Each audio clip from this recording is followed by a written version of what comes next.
बहुत स्वागत है टीवी9 भारतवर्ष पे आपका। मैं हूं आपके साथ विपिन चौबे और आज टीवी9 पहुंच चुका है उत्तर प्रदेश के आर्थिक राजधानी कहे जाने वाले गाजियाबाद जिले में और टीवी9 भारतवर्ष का बिल्कुल नया नवेला शो जनता के लिए, जनता के बीच से पब्लिक पोल लेकर हम आ रहे हैं। और ये अनूठा प्रयोग है, ये वो पारंपरिक शो नहीं है जहां पर कुछ नेता बोलेंगे कुछ जनता बोलेगी, बल्कि ये एक अनूठा प्रयोग है जनता के बीच जाकर जनता के सवालों को लेकर। हमारे रिपोर्टर्स ने एक बड़ा सर्वे किया है और उस सर्वे के जरिए हम चुनावी मीटर को जांचेंगे, जानने की कोशिश करेंगे कि क्या कुछ चल रहा है, कौन हार रहा है, कौन जीत रहा है और जनता क्या कुछ समझ रही है। तो अगले आधे घंटे बने रहिए हमारे साथ। कार्यक्रम को आगे बढ़ाएं, मेहमानों का परिचय कराएं, उससे पहले एक बड़ी खबर आ रही है, उसके लिए सीधे लिए चलते हैं आपको अपने स्टूडियो। जी हां, चुनावी नब्ज टटोलने का इससे बेहतर तरीका और कोई नहीं हो सकता विपिन। कुछ ही देर में तस्वीर साफ हो जाएगी कि यूपी के गाजियाबाद में अब की बार किसका पलड़ा भारी है। जानने के लिए आप बने रहिए हमारे साथ, लेकिन पहले हम यहां स्टूडियो से आपको खबर देंगे। आपके साथ मैं हूं सुमेरा खान, मेरे साथ मौजूद है मेरे सहयोगी समीर और प्रतिमा। शुरुआत ब्रेकिंग न्यूज के साथ। इस वक्त जो ब्रेकिंग न्यूज आ रही है, बड़ी खबर आ रही है, वो ये कि वकीलों की चिट्ठी पर प्रधानमंत्री ने पोस्ट किया है सोशल मीडिया पर। उन्होंने कहा है कि डराना धमकाना कांग्रेस की संस्कृति है, कांग्रेस अपनी जिम्मेदारी से बच रही है, कहा पीएम ने। 140 करोड़ जनता उनको नकार रही है, वो स्वार्थ के लिए प्रतिबद्धता चाहते हैं। कांग्रेस अपनी जिम्मेदारी से बच रही है, कहा प्रधानमंत्री नरेंद्र मोदी ने। 140 करोड़ देश की जनता उनको नकार रही है, वो स्वार्थ के लिए प्रतिबद्धता चाहते हैं, यानी कांग्रेस पार्टी स्वार्थ के लिए प्रतिबद्धता चाहती है। इस पर और ज्यादा जानकारी के लिए हमारे साथ आनंद पांडे जुड़ गए हैं। आनंद, प्रधानमंत्री ने सीधा हमला बोला और बड़ी बात कही कि कांग्रेस पार्टी को देश के सभी लोग नकार रहे हैं, स्वार्थ के लिए कांग्रेस पार्टी प्रतिबद्धता चाहती है। बिल्कुल, जिस तरह से जुडिशरी को लेकर सवाल उठाए जा रहे हैं उसको लेकर प्रधानमंत्री नरेंद्र मोदी ने देश के जो वरिष्ठ वकील है जो उन्होंने चिट्ठी लिखी थी उसको लेकर प्रधानमंत्री ने उसको रिट्वीट करते हुए लिखा। उन्होंने बताया कि किस तरह से डराना और धमकाना कांग्रेस की पुरानी संस्कृति रही है। प्रधानमंत्री ने याद दिलाया कि 5 दशक पहले किस तरह से कांग्रेस ने कहा था कि जुडिशरी को भी कमिटेड होना चाहिए था। और प्रधानमंत्री ने बताया कि कांग्रेस ने एक तरह से ऐसा कहकर स्वार्थ दिखाया था और वो चाहते थे कि जिस तरह से कांग्रेसी डेडिकेटेड होते हैं वैसे जुडिशरी भी कांग्रेस और सरकार को लेकर डेडिकेटेड है। और प्रधानमंत्री ने ये भी कहा कि यही वजह है कि कांग्रेस के लिए ये सोच रही है। इसी के चलते आज देश की जो 140 करोड़ जनता है उसने कांग्रेस को नकार दिया है और आगे भी नकार देगी। जी हाँ, बहुत शुक्रिया आनंद इस तमाम जानकारी के लिए।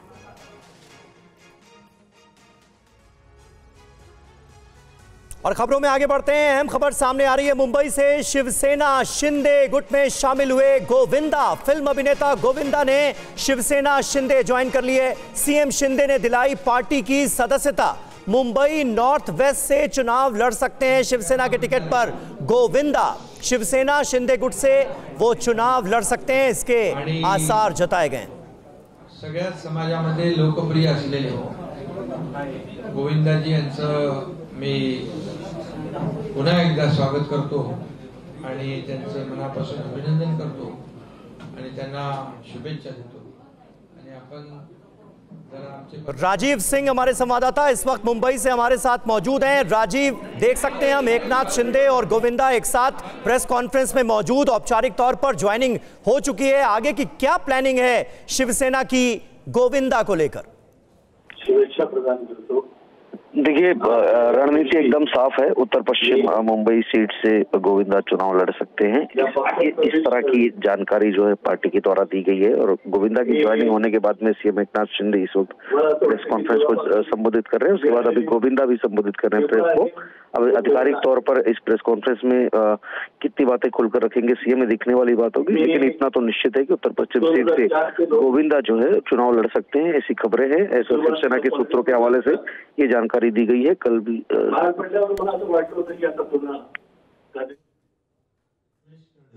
जी राजीव हमारे साथ बने। गोविंदा क्या कह रहे हैं, सुन लेते हैं। मला असं वाटतं की देवापासून मिळालेली कृपा आहे, वो प्रेरणा है। ठीक है, तो ये देखिए गोविंदा ने शिवसेना शिंदे गुट को ज्वाइन किया है। तस्वीरें आप तक हम पहुंचा रहे हैं और इस बीच वापस रुख करते हैं विपिन चौबे का। जल्दी से उनके पास लिए चलते हैं, आपको जानते हैं गाजियाबाद का पब्लिक पोल क्या कह रहा है।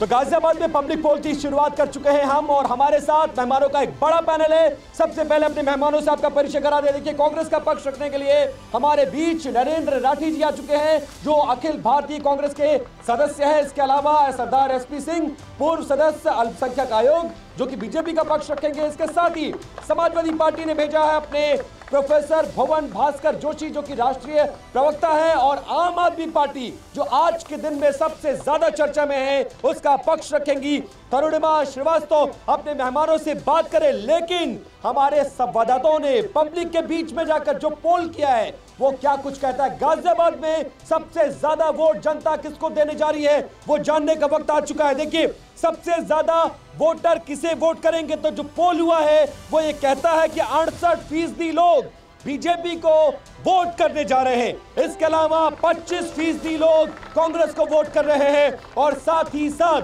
7% लोग समाजवादी पार्टी से हटकर अब बीएसपी को भी वोट कर रहे हैं, और कुछ परसेंट, महज 3 से 5% लोग ऐसे हैं जो आम आदमी पार्टी को देखना चाहते हैं। ऐसे में कांग्रेस कहां है? देखिए, 68% वोट आज भी जो पोल किया गया हमारे संवाददाता, और वो पोल की जो रिलेटेड कागज है ना, वो भी मेरे पास गाड़ी में रखे हुए हैं। अगर आप कहेंगे तो वो मैं आपको दिखा भी दूंगा। 68% लोग, 1000 से ज्यादा लोगों के सर्वे पे ये कहते हैं कि हम बीजेपी को दोबारा से इस लोकसभा में देखना चाहते हैं। कांग्रेस कहां है? तो 4 जुलाई का इंतजार ना करें, आपने तो चुनाव डिक्लेयर कर दिया है। तो 4 जुलाई का पोल क्या कह रहा है, जनता का मूड क्या हमको ये गलत पोल है। ये बिल्कुल गलत पोल, ये पोल गलत है। ये 4 जुलाई को पता चलेगा कि पोल क्या है, असली पोल क्या है। असली पोल ये है कि असली पोल ये है कि जो है जनता नकार चुकी है भारतीय जनता पार्टी। अच्छा, क्या जब बीजेपी को जनता नकार चुकी है? आप लोग बताइए। नकार चुकी है। देखिए, क्या बात कर रहे हैं आप, ये कह रहे हैं नकार चुके हैं, और आपके सामने ही पोल। ये मेरी बुलाई हुई जनता नहीं है, सोसाइटी में आए हुए आम आदमी। हालांकि ये जो सीट है आज की तारीख में बहुत सेफर सीट मानी जाती है। पहले राजनाथ सिंह, फिर 2 बार वीके सिंह, और इस बार गर्ग साहब। लेकिन सब कुछ ऐसा अच्छा था तो फिर गर्ग साहब को लाने की जरूरत क्यों पड़ी? क्यों वीके सिंह को चेंज करना पड़ा? क्या आप लोग समझ गए थे कि नाराजगी बढ़ रही है, नाराजगी को कम करना है, तो कैंडिडेट बदलो? देखिए, जहाँ तक बात नाराजगी की आप कहते हैं, नाराजगी किसी की कोई नहीं। भारतीय जनता पार्टी के वो भी कैंडिडेट है। एक्चुअली हमारे यहाँ कमल का सिटिंग मिनिस्टर को आपने हटा दिया, सिटिंग एमपी को हटा दिया, क्यों हटाया, क्या आधार था? शायद आपने जनरल साहब का ट्वीट नहीं देखा। अगर आपने ट्वीट देखा हो तो आप मेरे से ये वाला क्वेश्चन ही ना करते। कुछ तो मजबूरियां रही होंगी, ऐसी बात नहीं है। तो बेवफा कौन हुआ? कोई यूं ही बेवफा नहीं होता, कुछ तो मजबूरियां रही होंगी। तो बेवफा पार्टी हो गई या कैंडिडेट हो गया? ना बेवफा पार्टी हुई, ना कैंडिडेट हुआ। वो आज भी हमारे साथ हैं। आज भी वो पार्टी के टिकट क्यों काट दिया साहब आपने? बात, मैं कोई टिकट काटने वाला नहीं। पार्टी ने नहीं, जहां तक पार्टी की बातचीत है, पार्टी ने समझा, जो जैसे समझा। उससे पहले उनका ट्वीट आ गया था कि मैं अब 10 साल काफी सेवा करी, और वाकई बहुत अच्छी सेवा की है। गाजियाबाद का विकास का एक नया सिंबल उन्होंने दिया है। गाजियाबाद को बहुत अच्छा विकास किया है। विकास के नाम पर ये वोट मांग रहे हैं, लेकिन मुसलमान वोट हर लोकसभा सीट में बहुत ज्यादा मायने रखता है। ऐसे में मुस्लिम वोट गाजियाबाद का किस तरफ जा रहा है, ये सबसे बड़ा सवाल है। तो गाजियाबाद में मुसलमानों पे जो सर्वे किया है हमारे संवाददाताओं ने, उसका आंकड़ा हम एक बार रख दे। 20% मुसलमान बीजेपी को वोट करता नजर आ रहा है, जबकि कांग्रेस को 75% मुसलमान, जी हाँ, यह भी एक आंकड़ा आ गया है। सपा कांग्रेस गठबंधन को 75% मुसलमान वोट कर रहा है, बीएसपी को 5% और आम आदमी पार्टी को महज 1 से 2% वोट मिलता हुआ नजर आ रहा है। अब आप ये बताइए कि 75% मुसलमान वोट कर तो जरूर रहा है इस गठबंधन को, लेकिन क्या नैया पार लग पाएगी? ओबीसी, SC ST और जनरल वोटर जो है उसका बड़ा चंक बीजेपी को जाता हुआ नजर आ रहा है। देखिए विपिन जी, मैं कहना चाहता हूं 2024 का जो चुनाव है वो जनता का अलग मूड है, और जनता वोट करने जा रही है इंडिया गठबंधन को। इसलिए करने जा रही है क्योंकि जो भ्रष्टाचार की जननी पार्टी है, जिस पार्टी का राष्ट्रीय अध्यक्ष बंगारू लक्ष्मण ऑन कैमरा रिश्वत लेता हो, चंडीगढ़ में लोकतंत्र की हत्या करते हो ऑन कैमरा, आदरणीय मोदी जी की सरकार में जो हुआ हो, और आप देखिए इलेक्ट्रॉन बॉन्ड के नाम पर किस तरह की लूट होने का काम इन्होंने करा है। किस तरह से पहले एक नई पॉलिसी का इन्होंने, एक आदरणीय मोदी जी एक नई पॉलिसी देश के लिए लेके आए हैं। आपकी पार्टी में मैं देख रहा हूं आपकी बेटी, ये बताइए आप ये बताइए कि आपकी पार्टी में इतना सब कुछ चल रहा है। नोएडा में 3 बार टिकट चेंज हो चुका, मुरादाबाद में असमंजस की स्थिति, इसके अलावा रामपुर में असमंजस की स्थिति। जब चुनाव घर पे इतना सामने हो और इतनी असमंजस की स्थिति के बीच आप जाएंगे कैसे? विपिन जी, आप जिसको जिस तरह से देख रहे हैं, हम लोग उसको उस तरह से नहीं देखते। हम कैसे देखते? हम इसको इस तरह से देखते हैं कि हमारी पार्टी में टिकटार्थियों की संख्या कितनी भारी है, कितनी प्रतिस्पर्धा है, कितने कार्यकर्ता मजबूत हैं, ये देखने का विषय है। और मैं आपको कहना चाहता हूं, जो इलेक्ट्रॉन बॉन्ड पे एक नई नीति आदरणीय मोदी जी लेके आए, वो क्या नीति है मैं आपको बताना चाहता हूं। पहले डंडा, डंडे के बाद चंदा, चंदे के बाद धंधा, ये नीति लेकर आए आदरणीय। क्या इसका असर पड़ेगा ये बताइए? वीके सिंह को टिकट कटने का क्या असर पड़ेगा यहाँ पर? यहाँ विकास नहीं हुआ, इसलिए उनका टिकट काटा गया है। टिकट काटा गया, विकास नहीं हुआ यहाँ पे? कोई असर नहीं हो पड़ेगा। हुआ है कि नहीं हुआ है? मोदी योगी के नाम पर टिकट हमारा। वीके सिंह का टिकट कटने का असर पड़ेगा? कोई क्या असर? नई जिम्मेदारी क्या क्या होगी? मोदी योगी कोई फर्क नहीं पड़ेगा, बिल्कुल कोई फर्क पड़ेगा? कोई फर्क पड़ेगा मैडम? पड़ेगा पड़ेगा। कोई असर, कोई फर्क नहीं पड़ेगा। कोई भी आएगा अगर बीजेपी मोदी जी का नाम लेकर आएगा तो जनता उसको वोट दे देगी ऐसे ही? बिल्कुल 75% वोट देगी। वोट मिलेगा। लेकिन सवाल यह है कि आम आदमी पार्टी, आपकी पार्टी इतनी ज्यादा चर्चा में है, आपके बड़े बड़े नेता इतना भ्रष्टाचार को लेकर दावे वादे करते थे और 3 बड़े नेता संजय सिंह, मनीष सिसोदिया और अरविंद केजरीवाल जेल में हैं और आज रिमांड फिर से बढ़ गई है। झटके पर झटका लग रहा है। कैसे जीतेंगे लोकसभा चुनाव? देखिए, मोदी जी अरविंद केजरीवाल जी से डर गए हैं और जब डरा हुआ कोई नेता होता है तो वो षड्यंत्र रचता है। और सो कॉल्ड शराब घोटाला, क्या है घोटाला? यहाँ पर एक भी व्यक्ति नहीं बता पाएगा कि आम आदमी पार्टी ने उसमें कितने रुपए का घोटाला किया है। एजेंसी कह रही है 100 करोड़ रुपए। गोवा चुनाव में आपने 100 करोड़ रुपए ट्रांसफर करा दिए, इसीलिए कोर्ट आपको रिश्वत देने का आरोप है। इसीलिए कोर्ट आपके किसी भी नेता को ना तो जमानत दे रही है ना रिलीफ दे रही है। सही है कि गलत है?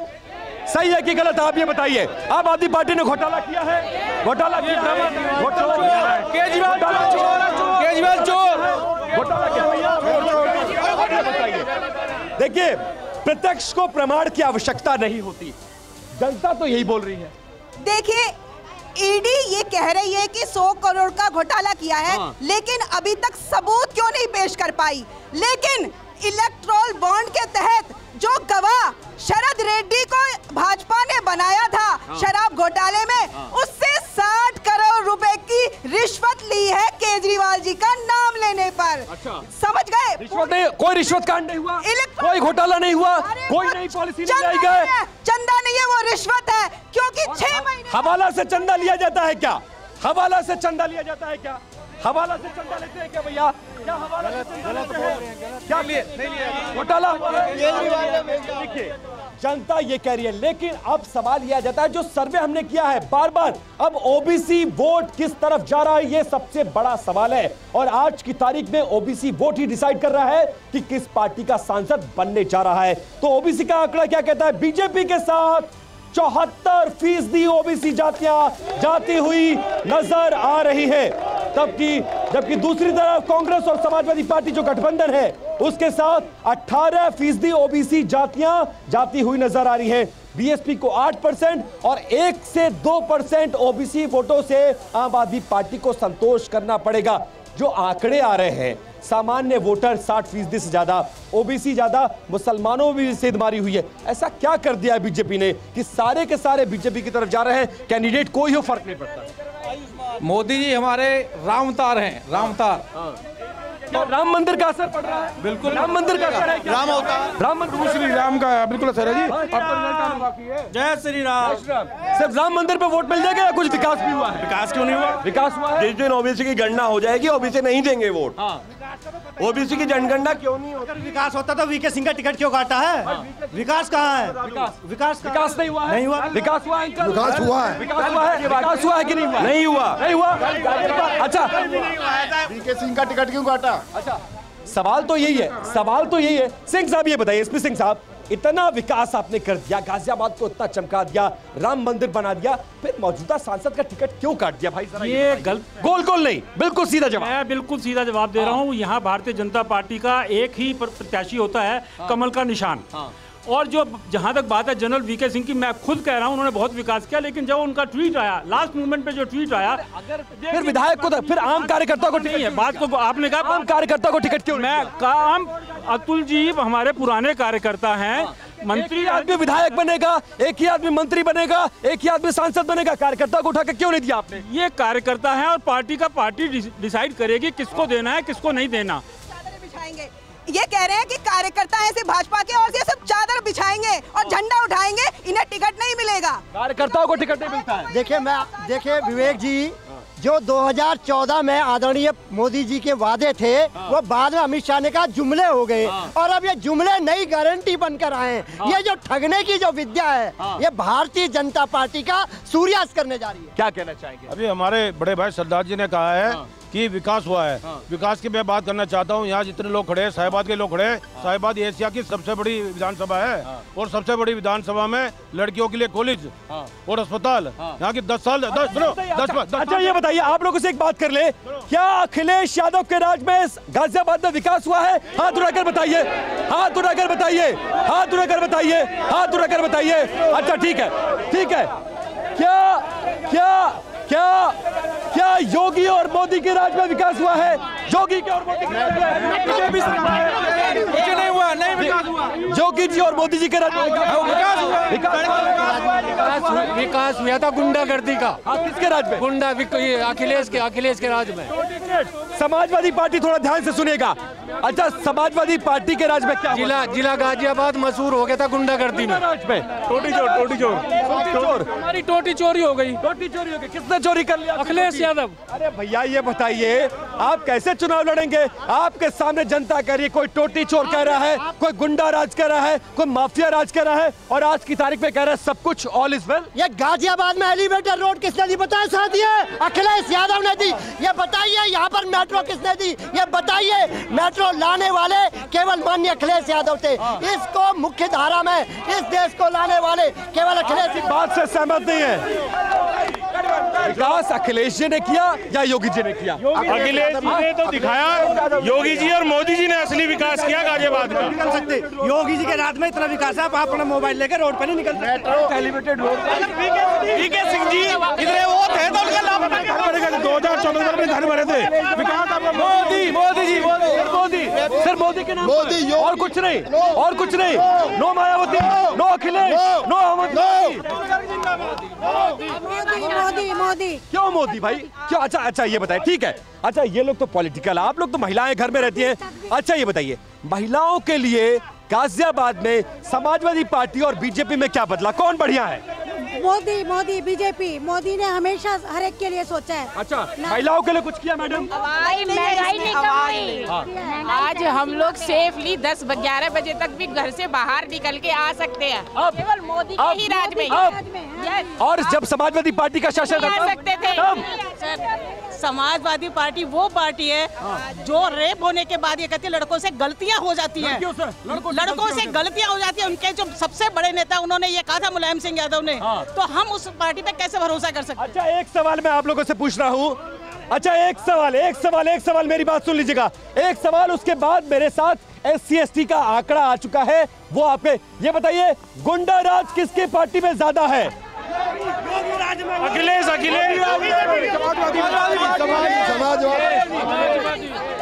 भाजपा राज में गुंडा राज कम हुआ है या बढ़ गया है?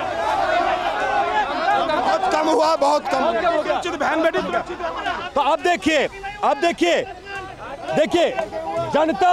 जनता का मूड आपके सामने है, लेकिन इस बीच सवाल बड़ा ये है कि SC/ST वोटर किधर जा रहा है? ये आंकड़े सुन लीजिए साहब, ये आंकड़े सुन लीजिए। आंकड़े ठीक है, आंकड़े ये कहते हैं 62%।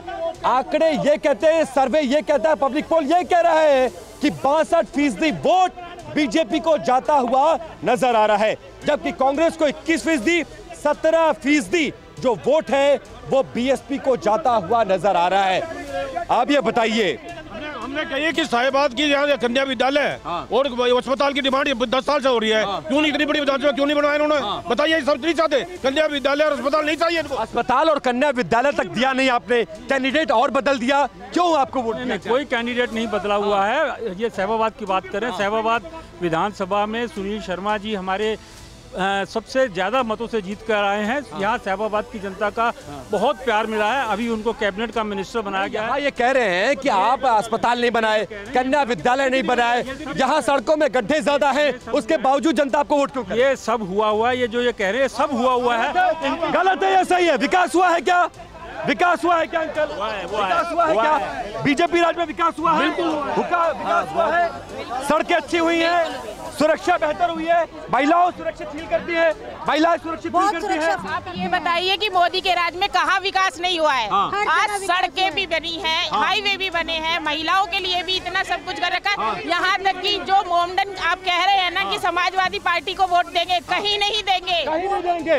ये बताइए, जो शासन था 5 साल का, वो भी आपके सामने महिलाएं ये कह रही हैं कि 7 बजे के बाद निकलने में इसी गाजियाबाद की कॉलोनी में डर लगता था। अब आप पूछिए, आपके सामने बोल रही है। ये मेरे वाक्य नहीं है, मैं सिर्फ उनकी बात को आगे बढ़ा रहा हूँ। आपको वोट क्यों दिया जाए जब आपके शासनकाल में गुंडागर्दी इतनी ज्यादा थी, मुजफ्फरनगर में दंगे हुए, उसके बावजूद क्यों चुने आप? पहली बात तो आपने कहा विपिन जी, मुजफ्फरनगर में दंगे हुए। मुजफ्फरनगर में दंगे हुए तो एमएलए कौन था भारतीय जनता पार्टी का? उसकी सदस्यता गई सर्वोच्च न्यायालय से, गई कि नहीं गई? उसकी पत्नी जनता की अदालत में गई, जनता ने उसको बाहर करने का काम करा। और मैं पूछना चाहता हूं अपनी जो मातृशक्ति बहनों से, मणिपुर में जो बेटियां नग्न घुमाई गई, किसके राज? अरे ये बताइए, गुंडाराज गाजियाबाद में गुंडाराज कैसे कम होगा, ये बताइए। मैं आपको बताना, आपकी पार्टी में गुंडाराज था कि नहीं? केवल विकास पुरुष अखिलेश यादव ने एलिवेटर रोड देने का काम करा। आपने कैंडिडेट क्यों नहीं दिया? हमारा कैंडिडेट अलायंस में डॉली शर्मा चुनाव जीतेंगी, कैंडिडेट हमारा है अलायंस में हमारा। लेकिन आप लड़ाई में तो आप बहुत मजबूती से अपना पक्ष जरूर रख रही हैं, लेकिन यहाँ कोई आदमी मुझे इतनी भीड़ में नजर नहीं आ रहा है जो ये कहता हो कि अरविंद केजरीवाल के साथ गलत हुआ, या हम अगले सांसद के रूप में आम आदमी पार्टी का सांसद देखना चाहते हैं। देखिए विपिन जी, पहले तो हम इंडिया अलायंस के साथी हैं और यहाँ से कांग्रेस को टिकट दिया गया है, तो हम उनके समर्थन में हैं। और सबसे मेन बात मैं सभी लोगों से कहूंगी, जो काम दिल्ली में अरविंद केजरीवाल जी ने किया है, शिक्षा को लेके, स्वास्थ्य को लेके, सुरक्षा को लेके, महिलाओं के लिए जो कार्य किए हैं, वो आज तक क्या गाजियाबाद में भारतीय जनता पार्टी ने किया है? नहीं किया है। सुरक्षा की बात आप करती हैं, सुरक्षा पर आपका जवाब लेंगे, लेकिन हमारे पास एक और आंकड़ा आ रहा है, सवर्ण वोटर किस तरफ जा रहा है, और गाजियाबाद में सवर्ण जातियां बहुत ज्यादा हैं। वो आंकड़ा आने से पहले शोर जो है वो ये बता रहा है कि आंकड़ा किस तरफ इशारा करता है, लेकिन फिर भी मैं इस आंकड़े को पढ़ लेता हूं। बीजेपी को 77% सवर्ण वोट जाता हुआ नजर आ रहा है। इसके अलावा 20% सवर्ण जो है वो कांग्रेस को वोट करता हुआ नजर आ रहा है। 3% जा रहा है बीएसपी के साथ, और 1% के आसपास आम आदमी पार्टी। महंगाई बेरोजगारी की भी बात कर लो। महंगाई कितनी बढ़ी है 10 साल में, बेरोजगारी कितनी बढ़ी है उसकी भी बात कर लीजिए। बात कर ले, जनता से पूछ ले, आपके सामने पूछ ले। ये बताइए, महंगाई बढ़ी है कि नहीं बढ़ी है? महंगाई है, महंगाई बढ़ गई। परेशान आप महंगाई से, बेरोजगारी से परेशान है, महंगाई से परेशान। सुनो एक मिनट, ये पन्नू कहाँ है आज? पन्नू क्या कह रहा? पूछो आप पार्टी से पूछो, पन्नू कहाँ है, क्या कह रहा पन्नू? पूछो तो लेरी पन्नू, वो लेरी। अच्छा, पूछो पन्नू कहाँ क्या कह रहा? पन्नू का क्या? मैं तो ये पूछ रहा हूँ। अच्छा, मैं तो ये पूछ रहा हूँ। अच्छा, मेरी सुन लीजिए, महंगाई है कि नहीं है? महंगाई है कि नहीं है? मैं भी तो बताऊंगा, महंगाई है कि नहीं है? नहीं है। मैं सुनिए, 400 का 1200 का हो गया। 70 लाख का सांसदीय चुनाव लड़ने वाला 95 लाख में हो गया। एक कमेटी ने बताया है कि मुद्दत दर बढ़ गई 30%। तो चुनाव आयोग ने बेरोजगारी कितना बड़ा मुद्दा है? बिल्कुल भी कुछ भी मुद्दा नहीं है। किस पर? आप तो युवा हैं, बेरोजगारी युवाओं के लिए मुद्दा है कि नहीं है? बेरोजगारी कोई मुद्दा नहीं है, क्योंकि जो मोदी सरकार ने काम किया है। बेरोजगारों में 82% युवाओं का हिस्सेदारी है। कल का आंकड़ा है। रोजगार दिया है मोदी सरकार। रोजगार मिला है, रोजगार मिला है कि नहीं, ये बताइए। रोजगार मिला है, लोगों को रोजगार मिला है कि नहीं मिला है? मिला है, रोजगार मिला है। महंगाई बढ़ी है या घटी है? बढ़ी है। तो जनता वोट किसको दे रही है? मोदी को। किसको वोट? वोट किसको? वोट मोदी को। वोट मोदी को।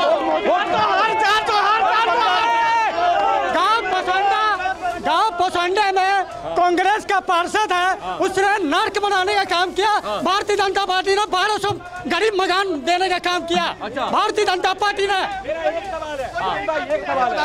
किसी को भी आज तक ऐसा कोई मकान नहीं मिला। ये सोच रहे कि मोदी देश के लिए मोदी। तो हम अब शो के आखिरी पड़ाव में पहुंच चुके हैं और पब्लिक पोल में पब्लिक क्या कह रही है ये दिखाया, लेकिन जनता क्या कुछ बोल रही है वो आपको सीधे दिखाते हैं। अपने नेताओं से कैसे लोग बात करते हैं और क्या जनता चाहती है, ये जनता बोले में देखिए आगे। मोदी जी, देश के लिए आपने बहुत किया, अंतर्राष्ट्रीय जगत पे भारत का नाम रोशन किया, पर हमारे गाजियाबाद क्षेत्र के अंदर सबसे बड़ी समस्या ये है कि यहाँ मध्यम वर्गीय बहुत ज़्यादा है और मध्यम वर्गीय के लिए यहाँ अस्पताल ना के बराबर हैं और शिक्षा सारी प्राइवेट में है। तो रोज़ यही रहेगा कि इस टर्म में आप शिक्षा पे थोड़ा नियंत्रण करें और कम से कम एक बड़ा हॉस्पिटल इस क्षेत्र के लोगों के लिए ज़रूर करें ताकि स्वास्थ्य के मामले में जो यहाँ कमी है वो पूरी हो सके। आदरणीय मोदी जी ने अभी तक के जो वायदे हैं वो पूरे किए हैं, निभाए हैं, लेकिन ये दिल मांगे मोर, मुझे इनसे ये आश्वासन चाहिए कि पीओके हमें मिलेगा, क्योंकि अब हमारे लिए ये बहुत ही महत्वपूर्ण है कि पीओके हमें निश्चित रूप से चाहिए। और अगर हमें पीओके मिलता है तो मैं भी हूँ मोदी का परिवार और अब की बार 400 पार। हाँ जी, श्रीमान केजरीवाल जी, हम आपसे ये कहना चाहते हैं कि आप दिल्ली के लिए भी कुछ काम करेंगे या केवल अपनी गद्दी के लिए काम करते रहेंगे? बच्चों की दवा दारू पे ध्यान नहीं दे रहे हैं, जो दवा आ रही है वो बच्चों को मिल नहीं रही है, अभी आपके ऊपर घोटाले लग रहे हैं, जेल में आप बैठे हैं। आपको तो इस्तीफ़ा देना चाहिए जब आप इतने बड़े अपराध में जेल चले गए हैं। आप इस्तीफ़ा देना नहीं चाहते, किसी को काम करना नहीं चाहते, कोई सड़क बनाना नहीं चाहते, केवल अपनी गद्दी की चिंता है और वोट की चिंता है। इससे क्या देश चलेगा या राज्य चलेगा आपका दिल्ली? अगली बार को इतनी सीट भी नहीं मिलेंगी जितनी आपको पहले अभी मिली हुई हैं। राहुल जी, मैं तो बहुत बड़ी आपकी फ़ैन हूँ। बस मैं ये कहना चाहती हूँ कि अब आप अगर अपना चेहरा आगे पीएम का लाना चाहते हैं तो आप एक तरह से हमारे देश में तरक्की और कोई विवाद ना हो, कोई फसाद ना हो, सिर्फ हम आपको तरक्की में देखना चाहते हैं। और आपसे मैं यही उम्मीद करती हूँ कि अगर आप पीएम बनते हैं तो देश के हित में कुछ करेंगे, ना कि देश के विरोध में कोई कुछ कहे। मेरा प्रश्न राहुल गांधी जी से है। इन्हें बहुत दिन पहले भी की थी यात्रा और अब दोबारा से इन्होंने न्याय यात्रा शुरू की है, लेकिन उस यात्रा का मकसद क्या था मैं अब तक नहीं समझ पाया हूँ। मेरा इनसे यही प्रश्न है कि अगर आप न्याय यात्रा कर रहे हैं, आपका काम था कि देश की सेवा करना और देश की सेवा में आम आदमियों की सेवा करना, और आदमी की सेवा करने की बजाय आप इधर उधर की प्रलाप करते हैं, एक व्यक्ति विशेष को टारगेट बनाते हैं जो उचित नहीं है। मेरा प्रश्न यही है कि आप बजाय किसी को टारगेट बनाने के देश हित में क्या हो सकता है, परिवारवाद के ऊपर आपने कभी कोई ऐसा प्रश्न चिन्ह खड़ा नहीं किया जो कि देश हित में आता हो। तो मेरा प्रश्न यही है कि आप परिवारवाद को ख़त्म करने के बाद किसी एक व्यक्ति विशेष को टारगेट ना करके अपना फोकस देश हित में लगाएं।